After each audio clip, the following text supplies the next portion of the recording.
Assalamualaikum warahmatullahi wabarakatuh. Saya Nadia Putri dengan NIM C1C021194 dari Prodi Akuntansi Universitas Jambi. Di sini saya akan mempresentasikan materi perpajakan yang diampu oleh Pak Wirmi Eka Putra. Dasar perhitungan pajak. Dasar pengenaan pajak, yang pertama penghasilan kena pajak bagi wajib pajak badan, dengan cara penghasilan itu. Yang kedua, penghasilan kena pajak wajib pajak orang pribadi, dengan cara penghasilan itu dikurang PTKP, di mana penghasilan itu ini penghasilan bruto dikurang biaya yang diperkenankan UU PPH. B. Biaya. Biaya merupakan pengorbanan atau pengeluaran yang dilakukan oleh suatu perusahaan atau perorangan yang bertujuan untuk memperoleh manfaat lebih dari aktivitas yang dilakukan tersebut. Biaya-biaya yang dapat dikurangkan dari penghasilan bruto, yang pertama, biaya untuk mendapatkan, menagih, memelihara penghasilan termasuk biaya pembelian bahan, upah, gaji, honor, dan sebagainya, kecuali pajak penghasilan. Yang kedua, penyusutan atau amortisasi yang mempunyai masa manfaat lebih dari 1 tahun. Yang ketiga, iuran kepada dana pensiun yang pendiriannya disahkan Menteri Keuangan. Yang keempat, kerugian karena penjualan dan atau pengalihan harta dalam perusahaan untuk mendapatkan, menagih, dan memelihara penghasilan. Yang kelima, kerugian dari selisih kurs. 6, biaya penelitian dan pengembangan perusahaan yang dilakukan di Indonesia, biaya beasiswa, magang, dan penelitian, premi asuransi yang dibayar pemberi kerja, penggantian atau imbalan atas pekerjaan atau jasa yang dilakukan dalam bentuk natura, berupa penyediaan makan dan minum bagi seluruh pegawai, kompensasi kerugian fiskal tahun sebelumnya maksimum 5 tahun.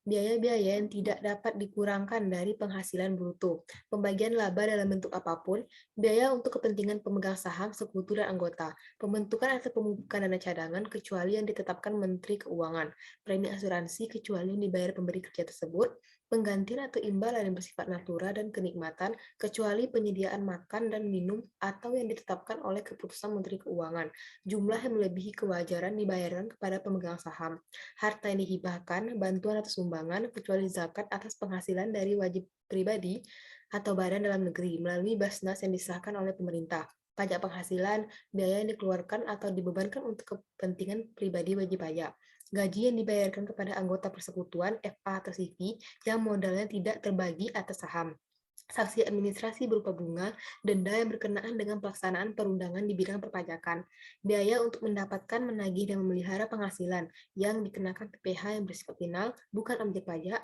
PPh yang dihitung dengan menggunakan norma perhitungan penghasilan neto.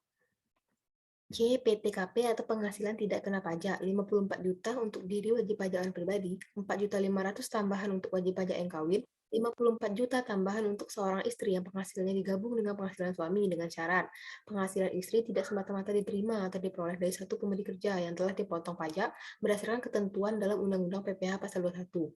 Pekerjaan istri tidak ada hubungannya dengan usaha atau pekerjaan bebas suami atau anggota keluarga yang lain. 4.500.000 tambahan untuk setiap anggota keluarga sedarah dan keluarga semenda dalam garis keturunan lurus 1 derajat serta anak angkat yang menjadi tanggungan sepenuhnya maksimal 3 orang. Contoh perhitungan PTKP, Joko sudah menikah dan mempunyai seorang anak. PTKP Joko adalah untuk wajib pajak sendiri kan 54 juta, tambahan wajib pajak kawin 4.500.000 dan tambahan satu anak 4.500.000. Jadi jumlah PTKP Joko adalah 63 juta.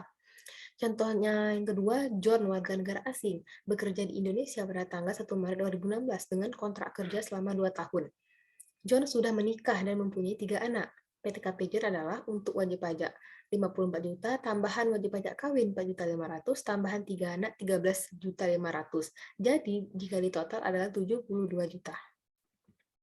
Depresiasi atau penyusutan untuk aktifat tetap berwujud, pengeluaran atas pembelian, pendirian, penambahan, perbaikan atau perubahan aktifat berwujud, kecuali tanah yang berstatus hak milik, hak guna bangunan, hak usaha, atau hak harta yang dimiliki dan digunakan untuk mendapatkan, menagih, memelihara penghasilan yang mempunyai masa manfaat lebih dari 1 tahun, tidak boleh dibebankan sekaligus, melainkan dengan depresiasi. Harta tetap berwujud dibagi 2 golongan, harta tetap berwujud yang bukan bangunan, kelompok satunya kelompok harta yang berwujud bukan bangunan yang punya manfaat 4 tahun, kelompok 2 kelompok harta berwujud bukan bangunan yang punya manfaat 8 tahun, kelompok 3 punya manfaat 16 tahun, dan kelompok 4 punya manfaat 20 tahun. Sedangkan harta tetap berwujud yang berupa bangunan Ada permanen dan tidak permanen. Permanen ini masa manfaatnya 20 tahun, tidak permanen masa manfaatnya tidak lebih dari 10 tahun. Metode penyusutan yang diperbolehkan menurut undang-undang, yang pertama metode garis lurus atau straight line method. Yang kedua metode saldo menurun, declining balance method. Saat penyusutan dapat dimulai pada bulan dilakukannya pengeluaran. Untuk harta yang masih dalam pengerjaan, penyusutannya dimulai pada bulan pengerjaan harta tersebut selesai.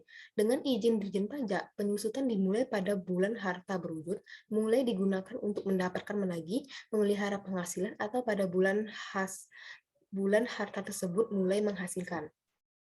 Ini tabel masa manfaat dan tarif penyusutannya dapat kalian lihat sendiri dengan menggunakan tarif penyusutan garis lurus dan saldo menurun.